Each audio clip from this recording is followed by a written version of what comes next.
नमस्कार दोस्तों, nimbus cloud में आप सभी का बहुत बहुत स्वागत है। हाल ही में ये खबर सुर्खियों में थी कि भारतीय सेना में इस साल के अंत तक बड़े बदलाव किए जा सकते हैं। ये बदलाव बेसिकली तीनों सेनाओं आर्मी, नेवी, एयरफोर्स और को इंटीग्रेटेड थिएटर कमांड में तब्दील करने से संबंधित हैं।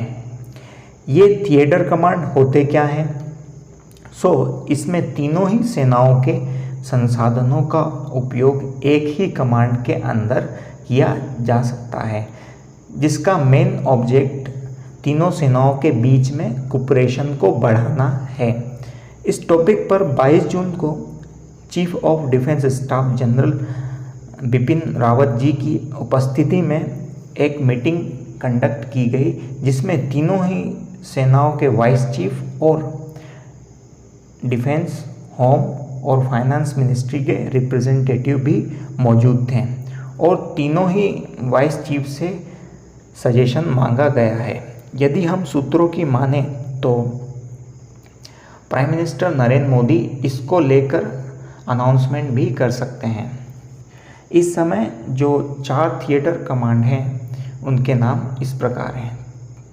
ए मैरीटाइम थिएटर कमांड, जो कि ईस्टर्न और वेस्टर्न सी बोर्ड्स की निगरानी करेगी। अन एयर डिफेंस कमांड, जो कि पूरे देश में एयर डिफेंस के लिए रिस्पॉन्सिबल होगा। ईस्टर्न और वेस्टर्न कमांड, जो कि चाइना और पाकिस्तान की बॉर्डर को देखकर बनाया जाएगा।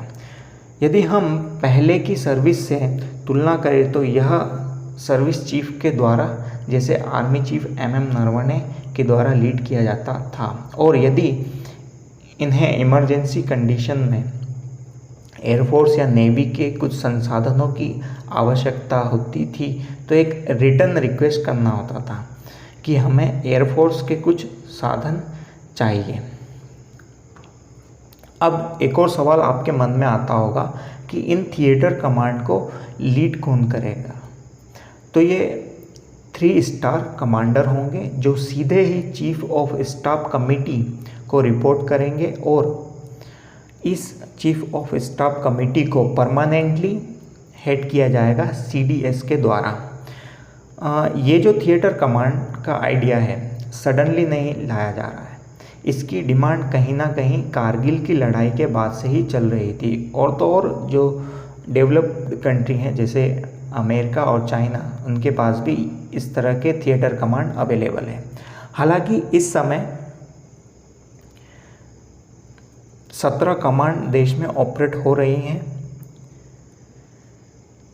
जिसमें से आर्मी, एयरफोर्स के पास 7 तथा नेवी के पास 3 कमांड हैं, पर ये ट्राई सर्विस कमांड नहीं है और इनकी रिस्पॉन्सिबिलिटी और ऑपरेशनल एरिया भी सेम नहीं है।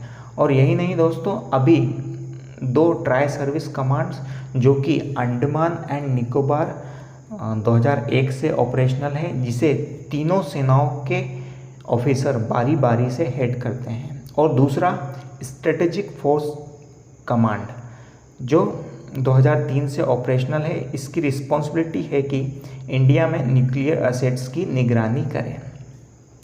तो एक प्रश्न ये भी उठता है, क्या इस प्रपोज़ल से सब खुश हैं? देखिए, इस प्रपोज़ल पर आर्मी और नेवी ने तो सहमति जताई है, पर एयरफोर्स के कुछ कंसर्न हैं, जैसे कि असेट